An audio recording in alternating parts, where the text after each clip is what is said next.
Hello guys, welcome back to my YouTube channel. So मैं हूं doctor Monika. आज मैं आपके सामने एक नई वीडियो लेके आई हूं जिसमें हम डिस्कस करेंगे 5 best foods to reverse diabetes. So अगर आपको शुगर है, आपकी फैमिली में शुगर है किसी को, सो इस वीडियो को ज़रूर देखें। So 5 foods added in your diet sugar को कंट्रोल तो क्या रिवर्स भी हो सकती है इससे आपकी शुगर। सो बहुत ही सिंपल और प्रैक्टिकल रखेंगे इस वीडियो को। तो सबसे पहले हम बात करेंगे कि डायबिटीज़ होती क्यों है और डायबिटीज़ है क्या। सो हम जो भी खाते हैं हमारी बॉडी उसे ग्लूकोज में कन्वर्ट करती है। सो ग्लूकोज हमारी बॉडी में एनर्जी प्रोड्यूस कर सके, इसके लिए क्या होता है कि ग्लूकोज का सेल्स में एंटर होना बहुत ज़रूरी है। सो ग्लूकोज के सेल्स में पहुंचने तक का जो भी काम करती है वो हमारी बॉडी का एक हार्मोन करता है। उस हार्मोन का नाम है इंसुलिन, और इंसुलिन जो है वो प्रोड्यूस करता है हमारा ऑर्गन दैट इज पैनक्रियाज।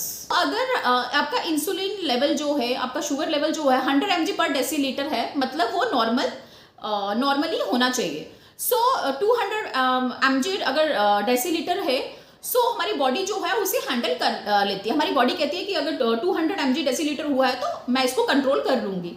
लेकिन अगर वही जो है आपका ब्लड शुगर 300 mg पर डेसीलीटर हो जाता है, सो बॉडी उसे हैंडल नहीं कर पाती है।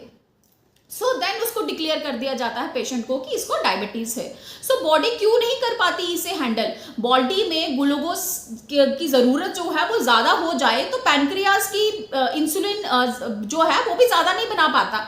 इंसुलिन ज़्यादा बनना, उसको जो पैनक्रियाज होता है उसको इंसुलिन ज़्यादा बनाना पड़ेगा। क्यों? क्योंकि हमारी बॉडी में ग्लूकोज जो है वो ज़रूरत से ज़्यादा हो गया है।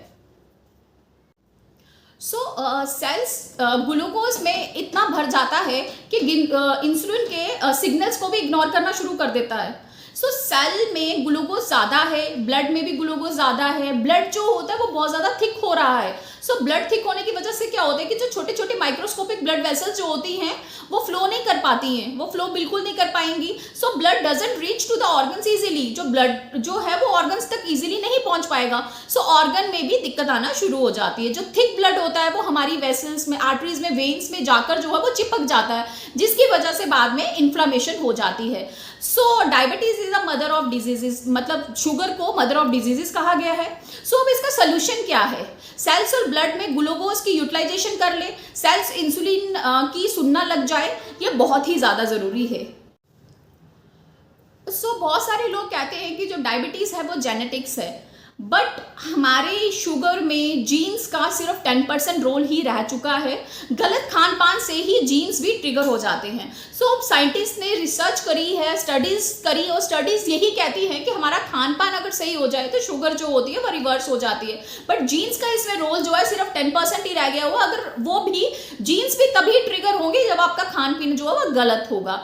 सो मैं कुछ आज ऐसे 5 फूड्स का डिस्कस करूंगी जो कि बहुत ही इंपॉर्टेंट है। ये आपकी शुगर को कंट्रोल तो क्या रिवर्स भी कर देंगी। सो इन डाइट्स को फॉलो करना बहुत ही ज़रूरी है। सो सबसे पहला जो फूड है दैट इज सैलेड। आपको अगर आप डायबिटीज़ है, प्री डायबिटीज़ है, बिफोर लंच और बिफोर डिनर जो है आपको अपनी डाइट में सैलेड लेना बहुत ही ज़्यादा ज़रूरी है।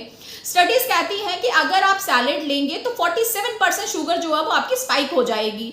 सो जो ये कच्ची सब्जियां होती हैं, हमेशा मैंने पहले भी आपसे डिस्कस करा था ग्लाइसेमिक इंडेक्स के बारे में। जिन फूड्स का ग्लाइसेमिक इंडेक्स कम होता है हमें कोशिश करनी है कि वो फूड्स जो है अपने ज़्यादा अपनी डाइट में लेने, क्योंकि अगर वो डाइट लेंगे उसमें ग्लाइसेमिक इंडेक्स बहुत कम होता है, वो आपकी ब्लड में शुगर को धीरे धीरे धीरे बनाएंगे। सो उससे क्या होता है कि with the passage of time आपका प्रॉपर उसका ग्लूकोज का यूटिलाइजेशन हो जाएगा, एनर्जी आपकी बॉडी को मिलेगी और आपका इंसुलिन जो है वो भी प्रॉपर जो है काम करेगा। सो कच्ची सब्जियां, जैसे सैलेड की मैं बात कर रही हूँ, ये कच्ची सब्जियां हैं, इनका ग्लाइसेमिक इंडेक्स जो है वो बहुत कम होता है, इसीलिए आपकी शुगर को ये धीरे धीरे बढ़ाते हैं। और इससे क्या होगा कि आपकी भूख जो है वो खत्म हो जाएगी और लंबे समय तक जो है आप भूखे भी रह सकते हैं। तो उससे आपकी जो शुगर है वो रिवर्स हो सकती है। उसके अलावा मैं बात करूंगी कच्ची सब्जी में, अगर सैलेड की बात करूं तो रेड अनियन जो है वो बहुत ही डायबिटिक पेशेंट के लिए वो बहुत ही बढ़िया है। सो कोशिश करनी है कि बिफोर डिनर आपको रेड सैलेड जो है वो ये रेड अनियन सैलेड जो है वो आपको लेना ही लेना है। ये जो है रेड अनियन जो होता है ना, ये औषधि से कम नहीं है, ये बहुत ही अच्छा जो माना जाता है, बहुत गुड कंपाउंड माना जाता है। सो कोशिश कीजिए कि लंच में जो आपने बिफोर लंच जो है सब्जियों का सैलेड ले लो, और डिनर से पहले जो है आप रेड अनियन जो है वो ज़रूर लीजिएगा। अब सेकंड बात करूंगी मैं बार्ले की। बार्ले मीन्स जो जो को ओट्स को और मिलेट्स को अगर आप अपनी डाइट में ऐड कर लेते हैं तो आपकी शुगर जो है वो 100% जो है वो ख़त्म हो सकती है, क्योंकि जो ओट्स मिलेट्स बार्ले जो है वो एज अ मेडिसिन काम करते हैं। सो अगर जैसे हम लोग लेते हैं वाइट राइस ले लिए, वीट वगैरह जो है, गेहूं और बाजरा वगैरह, ये सब चीज़ें जो खाते हैं, इससे क्या होगा, इससे जो है इनका ग्लाइसेमिक इंडेक्स जो होता है वो बहुत ही ज़्यादा होता है। सो जैसे हम लोग ये खाते हैं, हमारे ब्लड में शुगर जो होती है एकदम फ्लड की तरह स्पाइक करती है। सो अगर आप बार्ले, ओट्स, मिलेट्स लेंगे, ये मेडिसिन की तरह काम करती है और स्टडीज भी हुई है इस पे कि अगर आप ओट्स जो है खाते हैं, अपनी डाइट में ओट्स ऐड कर लेते हैं, तो 36% चांसेस होते हैं कि आपकी शुगर जो है वो खत्म हो जाए। प्लस जो तो बहुत ही बढ़िया मेडिसिन है, ये जो लेने से तो 65% आपकी शुगर जो है वो कम हो जाती है, मतलब खत्म हो सकती है, रिवर्स हो सकती है, क्योंकि इन दोनों का ग्लाइसेमिक इंडेक्स जो होता है वो बहुत ही कम है। सो जो ओट्स और मिलेट्स जो है वो बहुत ही इंपॉर्टेंट है। अगर आप अपनी डाइट में इन चीज़ों को ऐड करते हैं, इन्हीं की रोटी बनाइए, इन्हीं को राइस फॉर्म में लीजिए, सो आपकी शुगर जो है वो बिल्कुल खत्म हो जाएगी। सो कोशिश कीजिए कि इनको अपनी डाइट में ऐड कीजिए। थर्ड पॉइंट आ गया, थर्ड फूड है फ्रूट्स। फ्रूट्स जो है वो बहुत ही इंपॉर्टेंट है, क्योंकि फ्रूट्स जो होते हैं इसमें नेचुरल शुगर होती है। फ्रक्टोज जो होता है वो इजीली जो है मेटाबोलाइज हो जाता है लीवर में। सो फ्रूट्स जो है वो आप ले सकते हैं। फ्रूट्स जो होते हैं वो एंटीऑक्सीडेंट का काम करते हैं और ये इंसुलिन रेजिस्टेंस भी होते हैं। फ्रूट्स में जैसे जामुन हो गया, एप्पल हो गया, ऑरेंज हो गया, पाइनएप्पल हो गया, सिट्रस फ्रूट, जितने भी सिट्रस फ्रूट्स हैं आप उनका सेवन जो है भरपूर मात्रा में कीजिए, क्योंकि इन सब में जो है फाइबर जो है वो भरपूर मात्रा में पाया जाता है। So fibre is a good source for diabetic patients.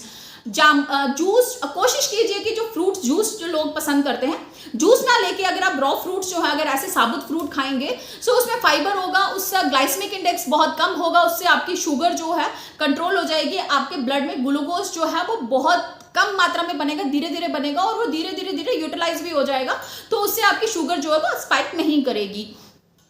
Added sugar जो है आपने अवॉइड करनी है, क्योंकि एडिड शुगर जो होती है वो बॉडी जो है उसको मेटाबोलाइज नहीं कर सकती है और वो वैसे ही हमारे शरीर में पड़ा जाता है और वही जो है इमीडिएटली आपकी शुगर को स्पाइक करती है और आपको दिक्कत हो सकती है। सो कोशिश कीजिए कि फ्रूट्स जो है अपनी डाइट में ऐड कीजिए। उसके बाद आ गया कार्ब्स। कार्ब्स जो है हमेशा अपनी डाइट में कम करने हैं और फैट्स जो है वो ज्यादा लेने हैं। अब फैट्स जो होते हैं वो भी दो तरीके के होते हैं, एक होता है हेल्दी फैट्स, एक होता है अनहेल्दी फैट्स। अब मैं बात करूंगी हेल्दी फैट्स की। हेल्दी फैट्स में आते हैं ड्राई फ्रूट्स, जैसे बादाम हो गया, काजू हो गया, किशमिश हो गया, अंजीर हो गई। सो ये ड्राई फ्रूट्स जो होते हैं इनका ग्लाइसेमिक इंडेक्स बहुत कम होता है और ये हेल्दी फैट्स माने जाते हैं। सो कोशिश करनी है कि आपने हेल्दी फैट्स अपनी डाइट में ज्यादा लेने और अनहेल्दी फैट्स हो गए जैसे ये बाजार के यंग फूड, फास्ट फूड्स वगैरह जो ये सब चीजें ले रहे हैं, इनको अवॉइड करके आप ये ड्राई फ्रूट्स वगैरह जो हेल्दी फैट्स अपने डाइट में ऐड कीजिए। प्लस कार्ब्स जो है, कार्बोहाइड्रेट्स जो है वो बिल्कुल कम कर दीजिए। क्या, जैसे चावल वगैरह हो गए, इनको कम करें। अगर आप हेल्दी फैट्स लेते हैं तो इससे भी आपकी शुगर जो है वो रिवर्स हो सकती है।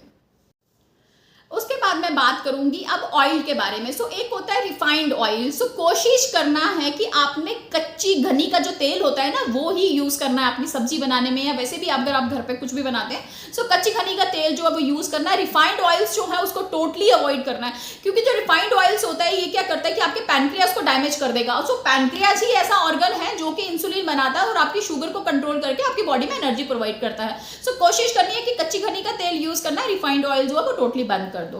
उसके बाद फिफ्थ आता है साबुत दालें। सो दालें जो है वो लेना बहुत ही जरूरी है। जैसे धुली हुई दाल जो है वो ना लेके साबुत दालें जो है उनका सेवन कीजिए। मैंने इसके ऊपर एक सेपरेट वीडियो भी बनाई थी दालों के ऊपर।